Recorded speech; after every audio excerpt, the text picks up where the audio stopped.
dellusiwaat ci plateau bi ginnaaw ba ñu amee une courte pause ndekki ba suuf macha allah am mbégte bu baax a baax dalal fi Fatou Diouf Faye moom mi nga xam ne mooy borom royukaay Fatou nuyu naa la. maa ngi lay fay Khady. ajuma mubarak. waaw ajuma mubarak. comme léegi moo xew léegi. ajuma mubarak waaw mubarak donc di la ziar ci ajuma bi Khady. di ziar ñu ma bokkal plateau bi. yéen ñëpp ak mbokk téléspectateur Walfadjri ci kanam rek ñu ñëw a génn ci rubrique royukaay. tey lan nga nar a waxtaanee Fatou Diouf. voilà ñu nar a waxtaanee Cheikh Ahmed Tidiane Chérif nag lu tax loolu am na événement boo xamante ne dañ koy amal at bu jot ñu koy amal di collectivité internationale des talibé Cheikh.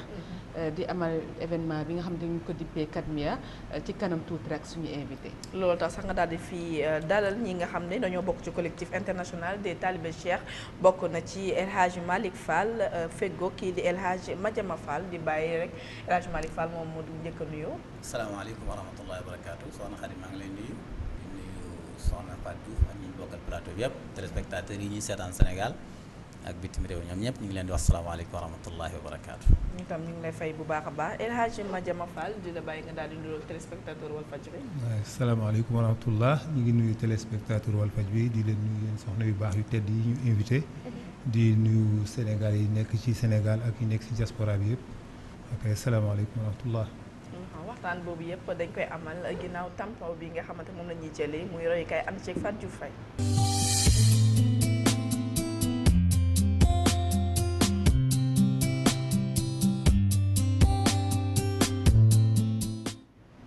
Fatou El Hadj sëñ Ahmed Tidiane Chérif lañ nar a waxtaane rek nekk nit ku mag kàngam ci diine l'islam. tout à fait di nga xamante ne mën nañoo wax ne moom mooy fondateur li nga xamante ne mooy Tidiania ñu dem ci portrait bi nga xamante ne Assane Gueye defal nañ ko ci moom. صل على سيدنا محمد الفاتح لما خلق والخاتم لما سبق ناصر الحق بالحق والهادي الى صراطك المستقيم وعلى Cheikh Ahmed Tidiane Chérif mi ngi judd ci atum 1737 ñenn ñi jàpp atum 1738 ci Aynu Mahdi nekk ci réewum Algérie mu judd ci njabootu Chérif gu bëri ay borom xam-xam lool bokk na ci waay juróom wu góor mi nga xamante ni da doon jàngale bu baax lii di alxuraan ak xadiis yu yonent bi moom Cheikh Ahmed Tidiane Chérif mi ngi mokkal alxuraan bi muy am juróom-ñaari at waaye it jàng na bu baax yeneen xam-xamu diine islaam yi bi muy am fukki at ak juróom la tàmbalee jàngale di joxe xalaatam ci wàllum fatwa waaye juróom bu góor boobee sax la ko wutal soxna waaye at la def ak moom daal di koy jéggal ngir gën a mën a wëyal lii di jàngam si noonee la bàyyeekoo réewam dem sa fees ngir yeggali jàngam si wàllum diine foofee sax jàng na fa téere yu bëri bu si mel ne al muxtasar bu xalil waaye it téere bii di risalat bu abdu zaid el xarawani téere bii di muxadima bu ibn rushd ak téere xam-xam bii di laxdari bu weesoo téere yooyu nga xamante ni da ko mokkal bu baax jàng na bu baax xadiis yu yonente sallallahu alayhi wa sallam moom mais Cheikh Ahmed Tidiane Chérif yokk na xam-xamam bu baax si téere yi nga xamante ni moom mooy wax si wàllum yoon maanaam charia si diinay islam waaye it taxawaayu ak melukaanu yonente bi sallallahu alayhi wa sallam si fukki at ak juróom benn la ñàkk ñaari waajuram si benn bëccëg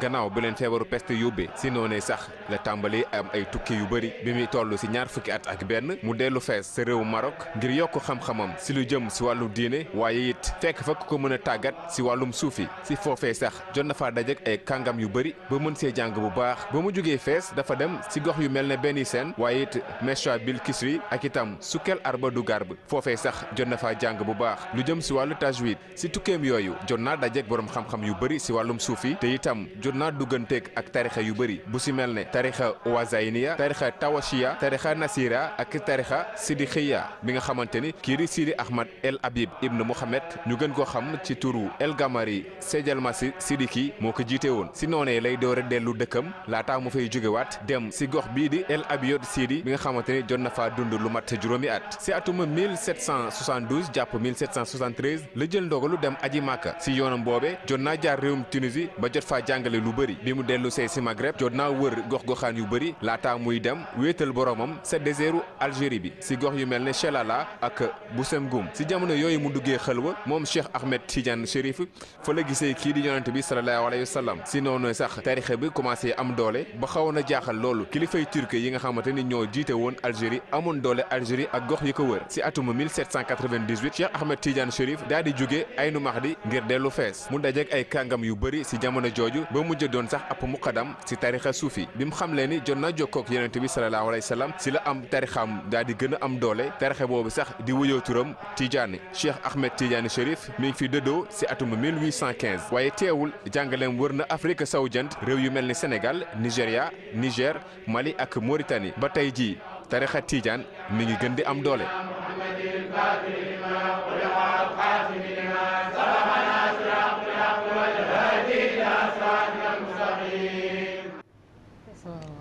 Fatou Faye ni ko sell loolu Assane Gueye xamal nañu ko. waaw ginnaaw Assane Gueye bi ñu retracé wu bi nga xamante ne mooy Cheikh Ahmed Tidiane Chérif di ko jaajëfal bu baax ak Demba Thiam ci montage bi donc di tàmbale waxtaan bi ginnaaw bëgg a nuyoo El Hadj Malick Fall nag am na photo boo xamante ne maa ngi xaar Charles René Fall mu génneel ma ko nag photo bii la ñuy wax ne moom mooy Cheikh Ahmed Tidiane Chérif moom la est-ce que moom la dëgg. soxna Fatou fi ñu ngi leen di nuyuwaat bu baax di rafetlu portrait bi jàll ci Cheikh Ahmed Tidiane Chérif radiyallahu anhu liggéey bi rafet na tabarakallahu waaye photo bi ñu nañu wan kooku du Cheikh na Ahmed Tidiane Chérif. Ah bon? déedéet du moom. kan la kon kan la waaw photo bi boo duggee ci bu ma la bëggee wax nga vérifier da ngay bind Baba Guru Nanak. Baba boo bindee Guru Nanak da nga gis ni kooku moo nekk ci photo bi. waaye du Mawlaay Sidi Ahmed Tidiane. kon ñu bëree ngi def confusion parce que yii la ñuy gis tableau yi di ko def ci carrière yëpp ne moom mooy Cheikh Ahmed Tidiane Chérif. waaw même sax su fekkoonte ni jóge nañu ci wàllu googu. nga dellu ci jëmmi photo bi rek. leedu photo xam nga dessin la. waa dessin la kon wéerul. ok dégg nga donc amul photom boo xamante ne typiquement. waaw Cheikh na Ahmed Tidiane Chérif man bu dee wax man may wax man Hadj Malick man dama naan am na photo. kon photo bi moom moo kii yu daal. waaw man dama naan am na photo waaw man dama bokk ci ñi gëm ni Cheikh na Tidiane am na photo. ok merci ci précision yooyu est-ce que photo amoon na. waaw moo pour tax ñu mën ko jël. waaw moo tax ma wax la ni man dama bokk ci ñi gëm ni Cheikh na Tidiane am na photo. ci tolluwaay la. ci tolluwaay dama ko gëm bu wóor sax bu wóor sax laa ko gëmee. d'accord radiyallahu anhu. voilà ñu wéyal waxtaan mi ginnaaw précision yi nga indi ci affaire photo bi nga xamante ni ñu bari moom la ñu yaakaar ne moom la sama genre bi donc ñu bëggoon xam ci liggéeyu cheikh bi nan la tëralee nan la propagé maanaam tasaare li nga xamante ne moom lay tarixa Tijaan ci biir Afrique ak ba mu agsi biir Sénégal. loolu su ma la ci bëggee tontu dama lay tontu ni la gis nga tarixa Tijaan fépp foo seen lislaam da nga boo xoolee ci wet ga da ngay seen tariqa Tijaan ci wet ga ndax ma nga jëkke ci yonent bi alayhi salaatu wassalaam gis nga lii ñuy waxtaane muy xatmiya dafa am beneen maqaama boo nga xamante ni moo ko jiitu muy xatmiya mi ngi xewoon ci 12 muharram bi weeru tamxarit amee fukki fan ak ñaar ci la Sidi Ali Harazimi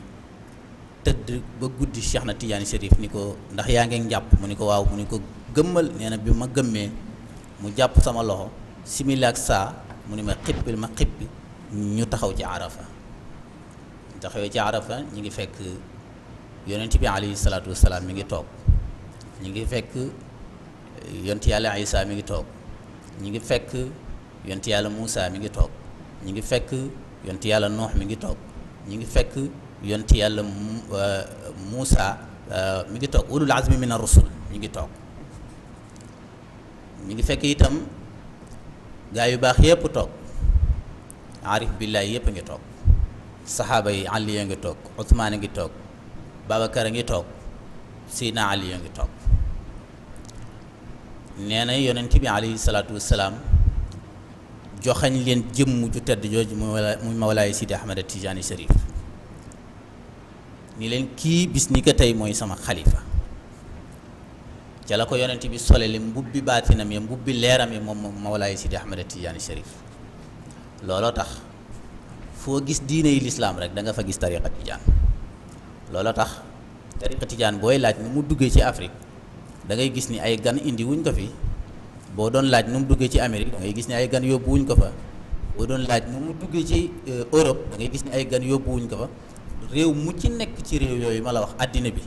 ña fa yor tariqa tijaan di ko doxal ci réew ma lañ judde fa la ñu am nationalité mosuñu sax dem Fass ndax loolu la yàlla def moo tax fu wal leeru l'islam àgg rek tariqa tijaan dafa yegg ndax muy dëgg-dëggi l'islam moom tariqa tijaan kon ni mu duggee ci Sénégal mooy ni mu duggee ci àddina bi yëpp ni l'islam duggee ci àddina bi noonu la tariqa tijaan duggee fii ci Sénégal tabaarakallaahu. waaw di wax ci Cheikh ba tey li nga xamante ne moom mooy wërdu tijaan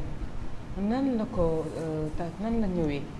ak lan mooy importance wërdu tijaan bi nga xamante ne moom la digle taalibe. waaw wërdu tijaan nag moom suñ borom subhaanahu wa taala moo ko jox yonent bi alayhi salaatu wassalaam yonent bi nag moo am ndigalal jox ko Seydina Cheikh Ahmed Tidiane Chérif jox ko ci jox boo nga xamante ni wërdu wi lépp alquran la ndax wërdu boo xamante ni dañ naan la na nga wasifa na nga lazim na nga def xadru juma vendredi lañ koy def bu la rawee passé na dootoo ko am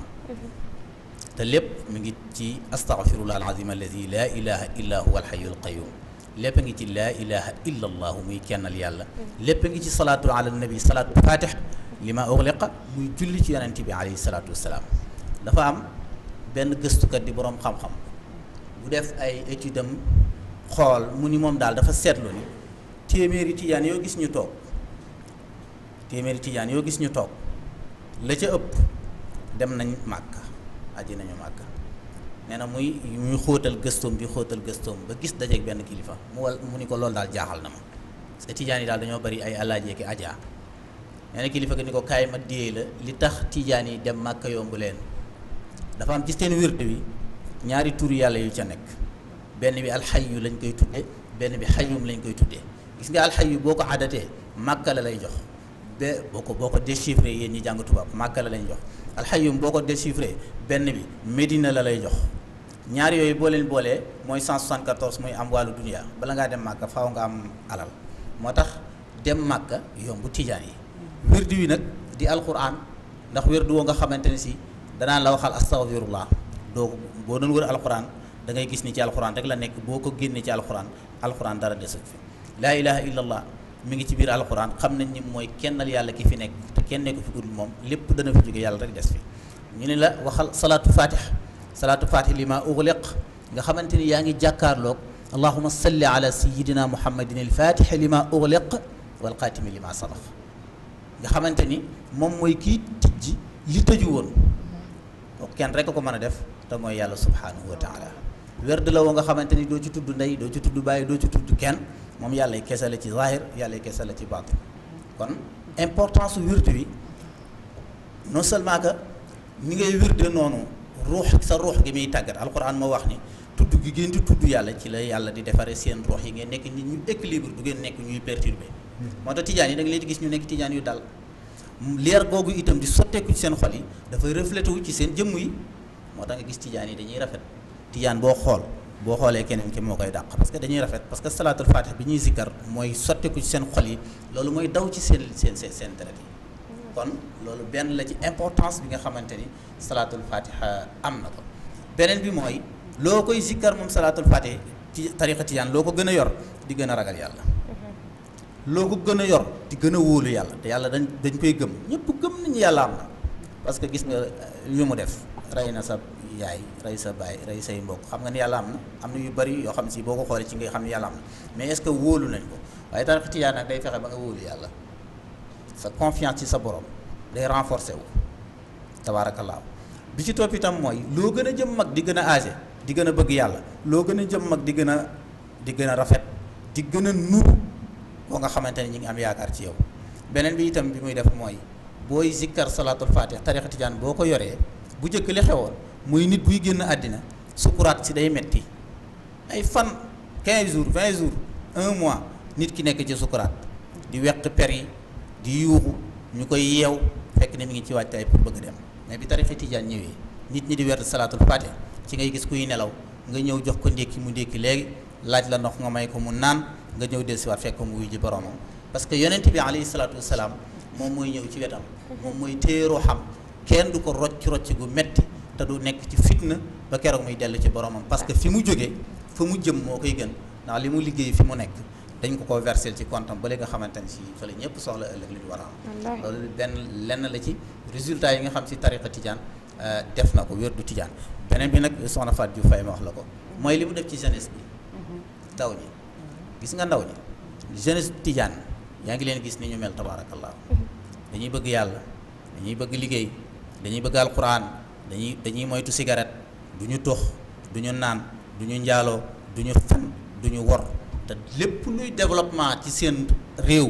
da ngay gis ñu sóob ci seen loxo parce que dañu xam ni dëgg-dëgg ku yor lu kenn yorul da nga war a mel nu kenn melul loolu nag forcé wuñ ko ñoom def ko ci seen bopp waaye seen kilifa muy Mawlaay Sidi Ahmed Tidiane Chérif urus yu mu leen indil jox leen ko boo ko yoree te di ko jëfandikoo ni nga ko war a jëfandikoo faw nga nekk nit koo xamante ne si dañuy roy ci yow waaye yow doo roy ci kenn parce que xeeti mbaax yëpp ak xeeti yiw yëpp ak comportement yu baax yëpp mi ngi daje ci yow loolu bokk na ci li ma la bëgg a indil tabaarakallah. waaw di waxtaan ci ba tey ci Cheikh Ahmed Tidiane Chérif yan enseignement lañ mën a tirer ci moom ay jàngaleem. waaw enseignement yi li ma la wax léegi ni la foo seen l'islam xoolal ci wet gi tariqa tijaan nga fa tariqa tijaan du lenn lu nekk fee l'islam nekk fee moo tax lépp lu la l'islam sant moom la tariqa tijaan sant enseignement wu l'islam mooy enseignement wu tariqa tijaan xam nga pour nga nekk jullit da ngay julli d'abord balance bi ñuy nattee nit tey ak ëllëg ci ni jullit la wala du julli mooy julli rek tariqa tijaan nag moom da ngay julli da ngay teel a jóg waajal ci tariqa tijaan ngay gisee ma ne dama ni koo gis mu am ab séet bu bees bàyyi séet bi ci kaw lal bi dugg ci ndox mu sedd mi fajar sangu yeesal njàpp yor kurusam toog ci deram di zikkar te nekk ndaw boo ko laajee neel tariqa tijaan la koo gis muy màggat moo nga xamante ne si tànkam yi sax amatul force bu mu taxawee màggat na ba xubidaas diggu guddi nga fëgg néegam fekk mu toog ci digg si jaadam di tudd yàlla kooku tariqa kooku tijaan la pour wax la ni li muy enseigné ci nit ki mooy day fexe ba nga bëgg yàlla moo tax man la lu lislaam jàngale rek moom la tariqa tijaan jàngale. waaw donc lu waral sax jotaay bi bokk na ci événement bi ngeen di amal di Katmiya le 7 novembre bi di ko amal di yéen waa collectif donc international des talibés cheikh Katmiya boobu la ñu bëggoon xam lan mooy signification. waaw Katmiya nag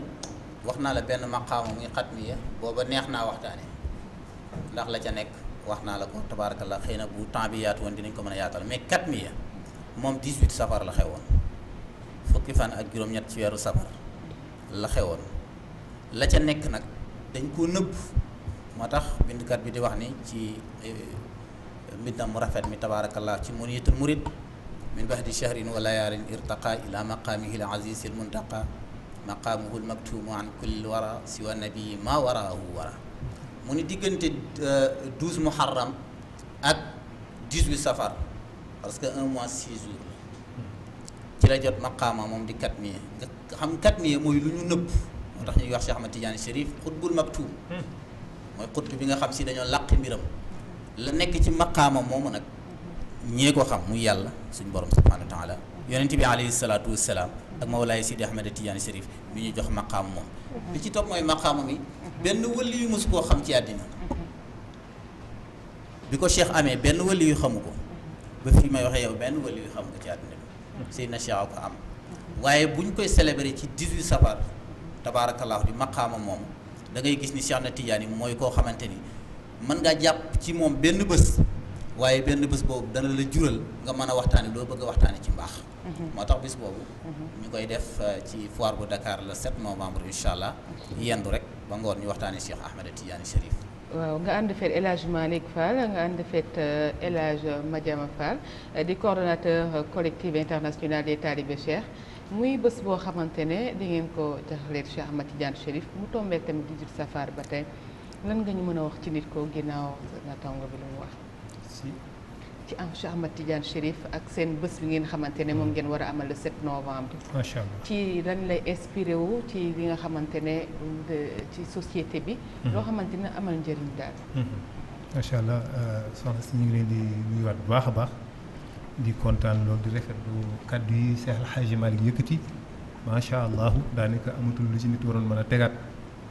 waaye kon damay ñëw ci cadre pourquoi ñu organiser Katmiya bi ci jëkk wane nañ lu bari ni nitu yàlla yëpp wane nañ ni li ñu am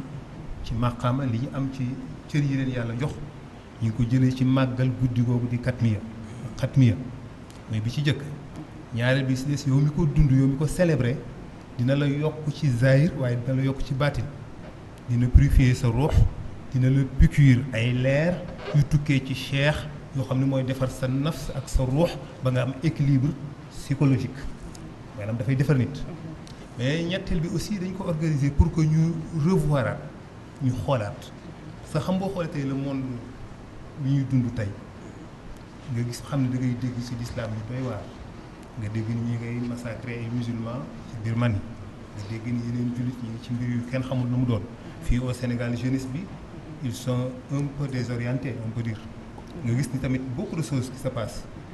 donc ñu ne est-ce que laajul ñu daje benn bis boo xam ne dinañ ci toog waxtaanaat defaat jàngat ci njàngaleem yonent bi parce que njàngaleem cheikh njàngaleem yonent bi la bu ko defee ñu gën a conscientiser waat un peu jeunesse bi ñu gën a comprendre seeni responsabilité ji ci diine waaye tamit seeni responsabilité ci réew bu ko defee loolu xëy na parce que ni ñu gisee ni muy doxee ni jamono ji ni muy doxee jeunesse bi ni mel àddina bi ni mel nga xam ni information yi dañ lay bombarder ak ay information à tel point que dootoo xamante fan nga war a mën a situé wu dootoo xamante ci lan nga war a mën a roy donc situation bu complexe la boo xamante ni si jeunesse bi ñu ngi koy dund boo xamante ni si laaj na ñu teewul waat ko bu dul loolu ñun ñëpp génération yëpp yi ci topp yëpp mën nañ dugg si benn gouffre boo xam ne duñu si gaaw a génnaat. ñan ñoo composé li nga xamante ne mooy seen structure bi. waaw ay nit lañu c'est des milliers de personnes yoo xam ne ñu ngi un peu partout dans le monde. ay talibé cheikh lañu ñoo xamante ni si ñu ngi bokk ci xadara Cheikh Al Hadji Malick ñi ngi dëkk Léona Niassène ñi ngi jógee Fouta ñi ngi jógee Jaabal ñi ngi jógee feneen c'est-à-dire nekkul ni benn kuréel la benn kër la ci këru tarixa yi nekkul ni Kaolack la wala Tiwaawan la waaye bépp kuy taalibe cheikh képp koo xam ne Cheikh Ahmed Tidiane Chérif mooy sa sëriñ yow ci biir nga bokk ci biir collectif boobu nga bokk collectif boobu li ñu bëgg d'abord bokk na si effectivement fexe ba jullit yëpp parce que tey ji àddina bi li ñu war a lijjanti mooy fexe nit ñi ànd parce que nit ñi ànd parce que tey ji foo gis ay séparation nga fay gis ay teqaliko jullit yaa ngay warante jaasi fële loolu nga gis un peu partout dans le monde donc kon est-ce que ñun dañuy toog di xoolee lu mel noonu di dugg ci suñu réew ba indi fay yàqu-yàqu est-ce que duñu jéem a fexe ba dabu loolu fexe ba rassembler dajale taalibe cheikh yëpp mais en même temps jullit yëpp ci benn point bu ko defee ñu mën a déggante mën a communiquer mën a échanger ci lu bëri bëri dinañu dimbale ba tax na xëy na incha allahu yàlla mën ñu musal ci yu bëree bëri waaw d'accord El Hadj Madiana Fall di la jaajëfal di ñëwaat ci waxtaan bi ak kii di El Hadj Malick Fall mu mel ni Cheikh Ahmed Tidiane Chérif li mu fi bàyyi ak dépravation des mœurs yi maanaam jikko yu yàqu yeeg yëpp am na loo xamante ne saafara la ci li mu ci bàyyi ba xamante ne tey jii yooyu yëpp mën nañ koo moytandiku. waaw su fekkente ni topp nañu njàngaleem doo gis benn jeune bu lakk kaar fekkente ni topp nañu njàngaleem doo dégg viol yi ngay dégg su fekkente ni topp nañu njàngaleem doo dégg ñu ni place tel jàpp nañ fa nangam ci lu bon su fekkente ni topp nañu njàngaleem da ngay gis ni Sénégal ci réew yi gën a émerger lay bokk parce que nit ñi ko yàlla booleel ñi dugg ci tarixam buñ toppee enseignement da ngay gis ni moom moo lay teg ci yoon wa nga xamante ni jomb lay jëkk a def ci yow ci lu bon ci wax ko ci def ko ci bàyyi ko sa ginnaaw ñu koy nettali ni yaa fi def nangam wala yaa fi wax nangam parce que nit ki itam bu dee dund ci àddina tey contrôler toujours li muy def ak li muy wax di sonn ngir lu muy def du ci xool bala ci xel xool tey lim ciy am da ciy xool suba liñ ko ciy nettali c'est important loolu te Cheikh Ahmed Tidiane Chérif noonu lay former ay taalibeem ni yonent bi sallallahu alayhi wa sallam doon former saxaaba yi nga xamante ni wóor na ko ni moom yonent bi bu génnee àddina itam xam na ni risaala bi am na ñoo xamante ni flambeau bi du wadd parce que dinañ ko yore duñ ko fooyee duñ ko bànneexoo loolu la Cheikh Ahmed Tidiane Chérif def moo tax je crois bien que ni ku jàpp ci li mu jàngale topp ko da nga nekk koo nga xamante ni si tabaarkalla di nga mën a jëriñ sa bopp waaye di nga mën a jëriñ société bi. su fekkente ni dégg naa sa question. dañuy ñëwaat rek bu fekkee xam ne amoo question leen posé wala da nga am loo ci. waaw bëggoon waxaat foofu ci nii xam nga li nga wax noonu dafa am solo. naka la jàngale naka la bëgg defaree nit ñu baax. xam nga defar nit dafay ñëw ci ñaari niveau. benn bi c'est rationnel. mooy nit ki da nga naan ko yemal fii liggéeyal fii yóbbu ko ci tool mu bay ba tas. yar ko lii bàyyi lii baaxul toppal lii. waaye boobu gis nañu tey c'est pas évident. parce que peut-être possibilité que loolu doon permettre amatul. mënutoo tey ji conditionné nit tëj ko ci benn ruq mu dëkk fa rek nga doo ko génnee du leen fenn nga ne ko yemal fii demal fii dafa nuyu c'est impossible. parce que tey ji monde bi yëpp dafa tijjee ko benn bunt la. donc léegi nag nga mën a defari nit ki te soxluwul nga joxoñ ko lu baax. c'est-à-dire da ngay ñëw directement ci ruuxam ak nafsam ñaar yi nga xam ne mooy nit mooy def nit parce que ñaari nit ñaari énergie yooyu la ruux ak nafs ak ay ruux ay énergie la yoo xam ne en réalité ñoom ñooy nit ñoom ñooy la conscience consciente ak la subconscience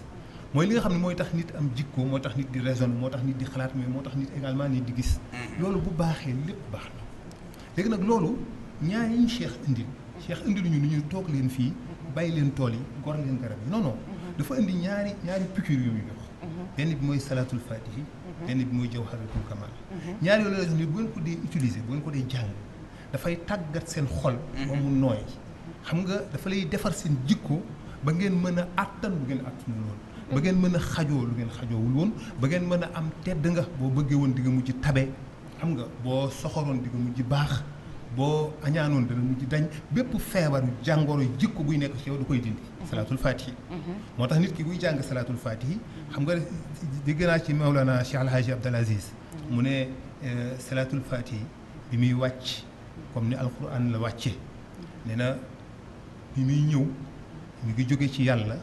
mu wàcce ko ci yonent bi d'abord nee na këyit gi ñu ko bind këyit ga leer la te xam nga bind këyit boo si bindee da ngay gis boo tàmbalee bind yi boo ko tàmbalee sa droite boo ko tourné day mel ne dafay inversé wu day commencé côté gauche waaye nee na këyit googu boo ko tourné da ngay gis ni toujours écriture yi day commencé sa droite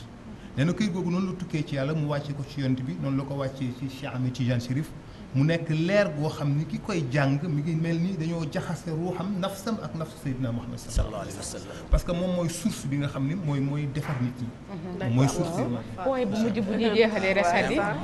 programme bi ngeen war a amal kat bi le 7 lan ngeen ci fas yéene tëral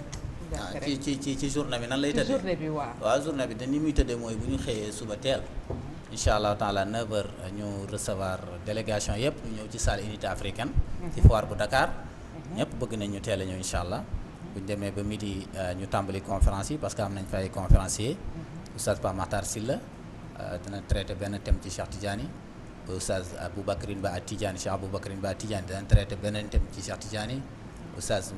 le professeur Moussa Mbow dana indi discours am traité ko ci français ci Cheikh na Tidiane Chérif imam Mansour Seck itam dana ko def ci arab su ko defee itam kilifa yi tarixa bi yëpp dinañ fa teew ak jullit ñëpp bu ko defee ñi sant Ñaŋ ak ñi sant Mbóoj ak ñi sant Jaañ bu ko defee bu ñu leen waxee ne xew mbir mi bëccëg lay am xam naa ñi ngi njortu ni lu ñu war a jëfandikoo lu ñu war a naan ak lu ñu war a lekk waaye loolu nañ ci dalal seen xel insha allahu taala ndax bëccëg bi Cheikh na Tidiane ko moom te Cheikh Tidiane ku ñëw ci bëccëgam da ngay bég sa ruux day nàmp leer waaye sa jëmm itam tabaarakallah asalaamaaleykum macha allah Khady donc waxtaan bi jeex na di jaajëfal bu baax rek El Hadj Malick donc Fall ci waxtaan bi ak El Hadj Madiana Fall ñoom nekk ci collectif international des talibés Cheikh donc ñu war a demal bés bi muy le 7 novembre muy tombé mardi n'est-ce pas incha allah donc muy Katmiya da ngeen koy organiser chaque année bi mooy première édition sax première édition d'accord waaye c'est-à-dire nag bii li tax mooy këri Tijaan yëpp waaw ci lañu yëpp def nañu kii bu yaatu ndax tànk yu yaatu ci këri Tijaan yëpp ba ñëpp ànd nañ ci tabarakallahu incha allah le 7 novembre incha allah ñun tam ñu la jaajëfal Fatou di la bàyyi nga tàggatoo waaw di la jaajëfal tamit di jaajëfal mbokk téléspectateur Walfadjri ñu doon seetaan jamono bi ci rubrique royukaay ci émission Petit Déj di leen jox daje rek incha allah beneen ajuma incha allah. ñun tam ñu lay remercier bu baax a baax Fatou Diouf Faye ñun fan la ñuy jaaree sax daal di tàggoog yéen jox leen rendez-vous incha allah àjjuma bii di ñëw bu soobee suñu borom di fàttali ni rek rubrique actualité Moustapha Diop teewoon na fi doon waxtaanee li nga xam ne mooy mise en place su commission ad hoc tey plutôt démb fële ci assemblée nationale waaye tamit retrouvailles yi nga xamante ne moom la ñu njort ni président Macky Sall ak Abdoulaye Wade moom la ñuy bëgg amal jamono ji santé Aïcha Diakhaté nekkoon na fi ak Père Gawsu waxtaan ci drépanocytose sport Cheikh Tidiane Gomis teewoon fi doon wax ci mbirum Lamine Diack waaye aussi kañ lañuy commencé li nga xam ne mooy championnat professionnel jeexal ko Fatou Diouf Faye kon ni ñu ko gisee ñu doon waxtaan ci nit ku sell ki di Seydina Cheikh Ahmed Tidiane Sy di waxtaan aussi ci Dudu Safar bi nga xamante ne confrérie Tidiane dañ koy amal fële ci CICES le 7 novembre c'est ça. di leen jaajëfal bu baax a baax di remercier aussi kii di René Charles Fall ci réalisation bi waaye tamit di remercier bu baax a baax ñi nga xamante ne ñi ngi ca Touba di waajal màggal bi rawatina kii di Mame Ndak Yadd madame Mbacke waaye aussi yaayam di Aji Gaye Mbacke